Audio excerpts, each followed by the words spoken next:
Hay pocas cosas más apasionantes para los historiadores que un nuevo descubrimiento. Después de todo, la historia básicamente es el orden de los hechos, con los datos de los cuales disponemos. Y en el caso de un nuevo descubrimiento, hay que reorganizar los hechos y por ende hay que llegar a una nueva conclusión histórica. Esta es una tarea a la cual los historiadores están bastante habituados. Después de todo, hay nuevos descubrimientos de manera constante, pero estos descubrimientos suelen ser pequeños detalles o cuestiones generalmente pequeñas. No hay nunca un cambio real de absolutamente todo el relato histórico. Pero, ¿qué es lo que pasa cuando el nuevo descubrimiento es de una magnitud gigante? ¿Qué es lo que pasa cuando lo que recién se descubre es una civilización perdida? Este es el tema del día de hoy. Una civilización de la Edad del Bronce con una importancia enorme y que pese a haber dejado tantos restos materiales como todos sus vecinos combinados, fue recientemente descubierta y hasta hoy en día se debate su verdadera importancia. El pueblo del que vamos a hablar en el capítulo de hoy puede haber sido tan importante que una victoria sobre ese pueblo significó la epopeya heroica definitiva para la civilización micénica. Porque según vamos a ver en este capítulo, a esta civilización perdida pertenecía la famosísima ciudad de Troya. Hoy vamos a hablar acerca de la civilización lubita, el eslabón perdido de la edad del bronce del Egeo. Sean bienvenidos a la Barba Roja de Barba Roja, un espacio para hablar sobre curiosidades de la historia.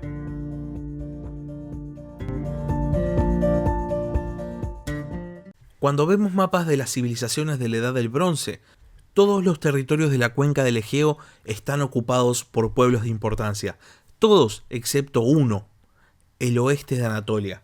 En Grecia estaban los micénicos, en Creta los minoicos, en el centro de Anatolia los hititas. Para el sudeste nos adentramos en la Mesopotamia, para el sur en el creciente fértil y en la tierra de Canaán, y por fin en el río Nilo nos encontramos a los egipcios. Pareciera que todos los espacios geográficos están ocupados, excepto el oeste de Anatolia. Una tierra enormemente rica en minerales, enormemente fértil y que por algún motivo pareciera haber estado simplemente deshabitada.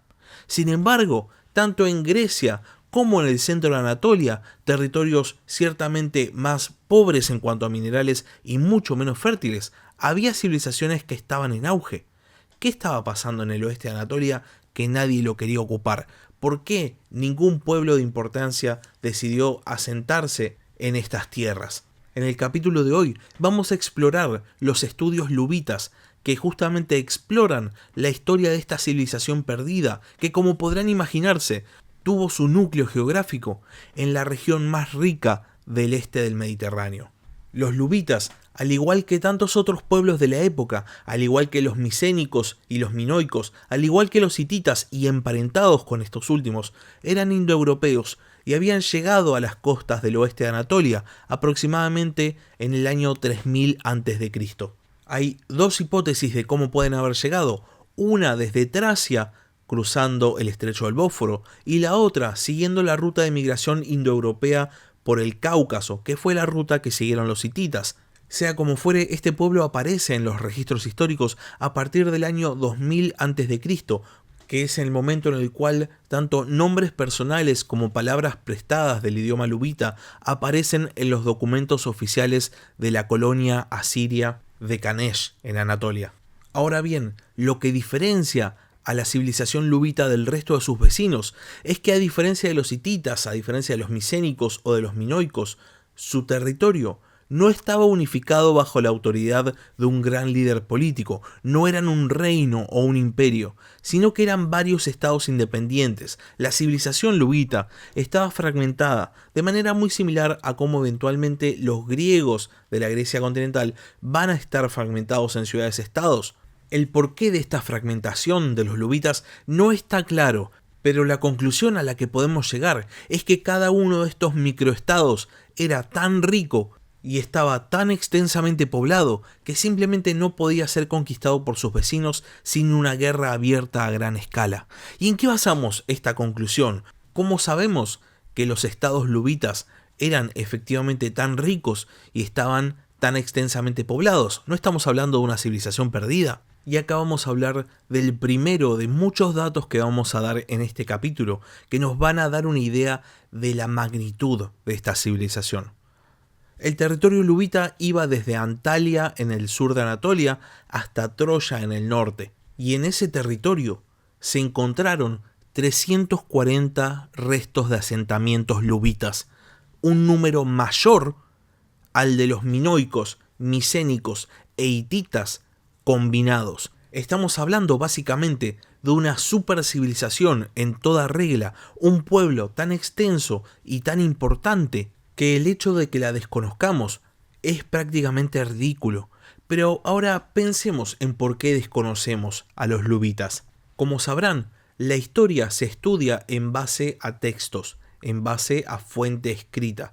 Por ese motivo se dice que el inicio de la historia coincide con el inicio de la escritura, y todo lo previo a la invención de la escritura es prehistoria. Ahora bien, durante la Edad del Bronce, la escritura tenía un fin utilitario. Se utilizaba dentro de los centros de poder para guardar información importante. Podían ser registros de materiales, podían ser registros de suministros, podía ser cartas entre estados. Siempre la escritura estaba vinculada a los sectores de poder. Al no existir un centro de poder de referencia de la civilización luvita, la cantidad de escritura que produjeron los luvitas fue mínima, porque simplemente no tenían demasiado para decir, no tenían que administrar enormes imperios. No, muchas veces administraban ciudades-estados o reinos muy pequeños, y por ese motivo simplemente su civilización se perdió de los registros históricos. Lo poco que sabemos con respecto, por ejemplo, a la cultura de los luvitas está más relacionada a su religión. Sabemos que la religión luvita estaba emparentada con la religión hitita y adoraban como dios principal al dios de las tormentas Tarhuns. Este dios tenía dentro de sus títulos un epíteto que era Pijasasi, que significa del relámpago. Básicamente hacía referencia al hecho de que fuese un dios de la tormenta. De esta palabra, Pijasasi, sale la palabra griega para el caballo alado Pegaso. Otra cosa que conocemos acerca de la civilización luvita es cierta cantidad de sus reinos, sobre todo los que tuvieron interacción con los hititas. El reino más importante de la civilización luvita se llamaba Arzawa, y su capital era la ciudad de Apasa, que posteriormente sería conocida como Éfeso. Este reino se había formado gracias a la unión de varios reinos menores, entre ellos Arzawa, conocida como Arzawa Menor para distinguirla del posterior reino Arzawa, Wilusa, Mira, Ceja y Japala. Arzawa llega a ser un reino poderoso, llegando no solo a rivalizar con los hititas, sino también entablando relaciones con una de las grandes potencias de la época, Egipto. Esto lo sabemos por el contenido de las cartas de Arzawa, que forma parte de la colección de cartas de Amarna. En estas cartas, el faraón egipcio y el rey de Arzawa se tratan como iguales y firman una alianza. Tratarse como iguales en la correspondencia de la Edad del Bronce implicaba igualdad de fuerzas y un reconocimiento mutuo. Si Arzawa no hubiese sido lo suficientemente importante para el faraón egipcio, habría sido una deshonra completa tratar a un rey menor como un igual. Sin embargo, el poder de Arzawa no dura demasiado, y aproximadamente en el año 1300 a.C., después de intentar aliarse con los micénicos contra los hititas, Arzawa es derrotada y es conquistada. Los hititas, posiblemente intentando darles una lección a los luvitas de que unificarse iba a resultar en una nueva derrota, dividen al conquistado rey de Arzawa en 3 reinos menores: Mira, Japala y Ceja, 3 reinos de los que habían constituido al reino Arzawa en un primer momento, y la propia Arzawa desaparece de la historia. Los luvitas habían intentado una unificación política, pero habían sido en definitiva derrotados por una de las grandes potencias de la Edad del Bronce. Sin embargo, no es el único reino luvita de importancia Arzawa, sino que también hay uno más, un reino cuya importancia puede haber sido subestimada por generaciones de historiadores, el reino de Wilusa, la antigua Troya. Antes de hablar acerca de la historia del reino de Wilusa, hablemos de por qué se lo identifica con Troya. Primero está la cuestión que ya vimos en el capítulo de los micénicos, el hecho de que Wilusa está situada en el noroeste de Anatolia, exactamente en la misma región en la que Homero sitúa a Troya. Pero aparte, el propio nombre Wilusa parece haber pasado al griego con uno de los nombres que se le asignan a la ciudad de Troya en la épica de Homero, el nombre de Ilios.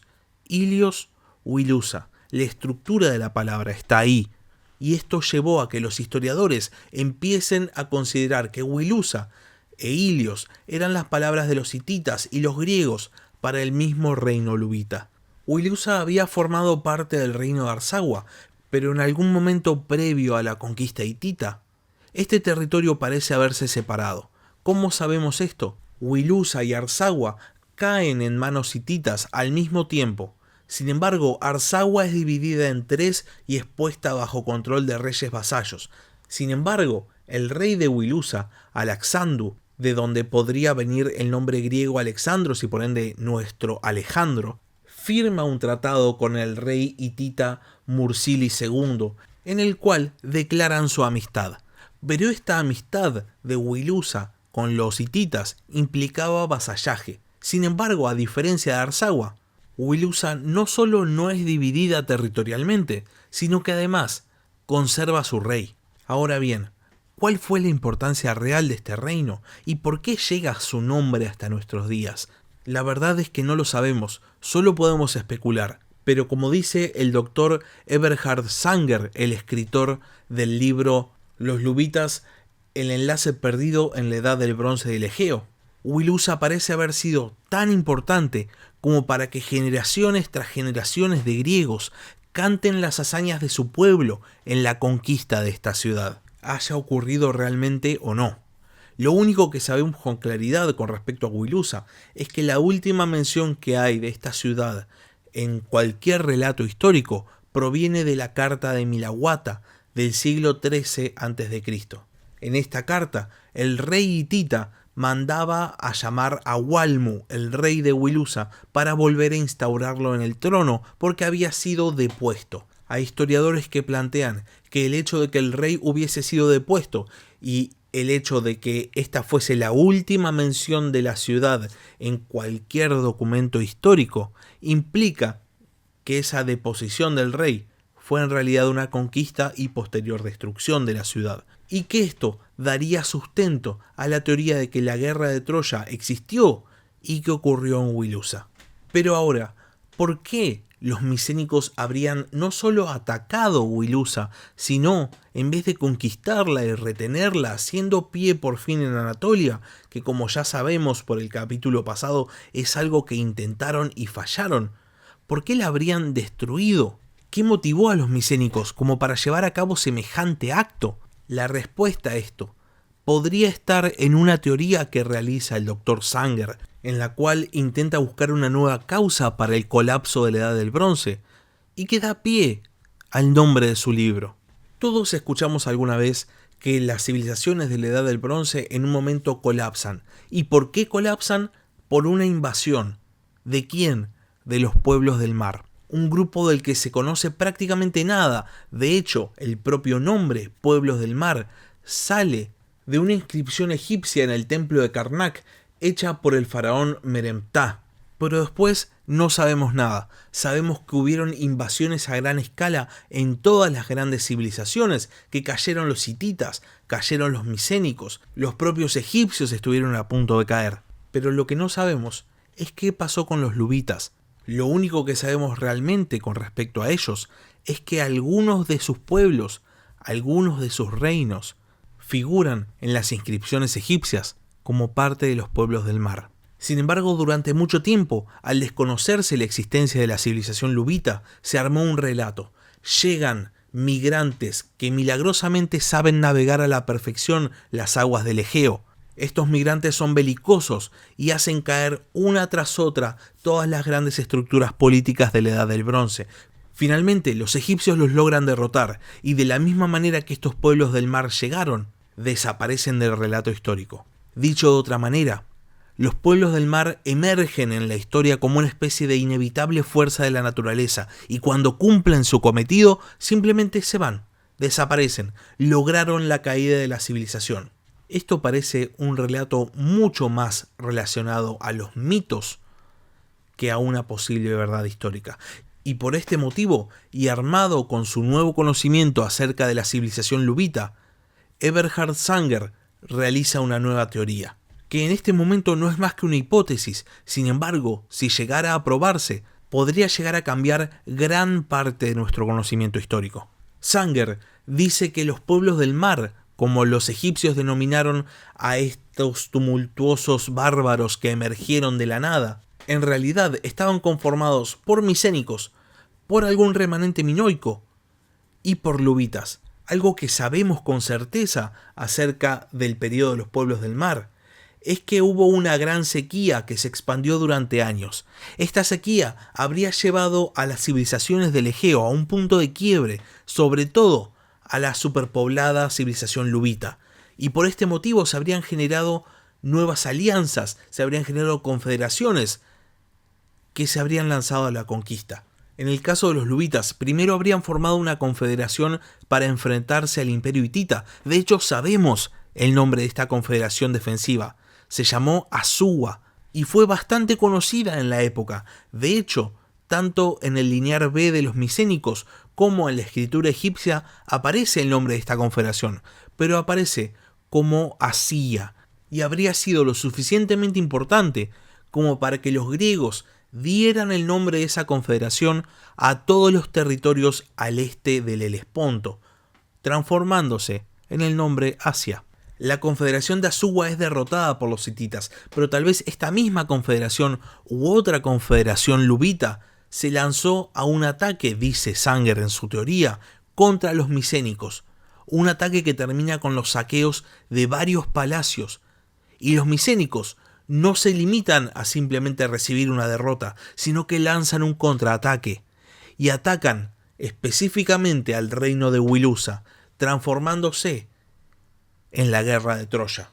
Con esta hipótesis, lo que hace Sanger es unificar el relato de la épica de Homero con los datos que tenemos de la historia, porque no tiene sentido que los micénicos, en un periodo en el cual estaban cayendo, porque ya era el momento de la llegada de estos pueblos del mar y era el momento previo a la caída de su civilización, formaran un gran ejército y se lanzaran no a la conquista, sino a la quema de una ciudad, a menos que la motivación fuese la propia venganza. La victoria contra este pueblo que los había invadido habría motivado a las siguientes generaciones de griegos a celebrar este hecho al punto de mitificarlo.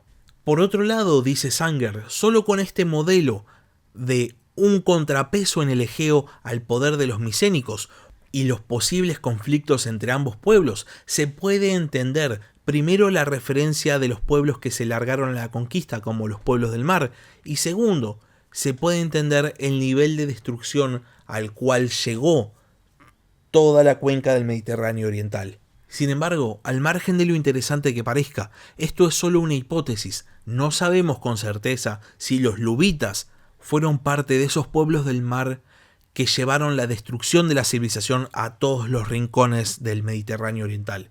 Lo que sí sabemos con certeza es que esta civilización existió, que fue grandiosa, que fue poderosa y que durante miles de años fue totalmente desconocida.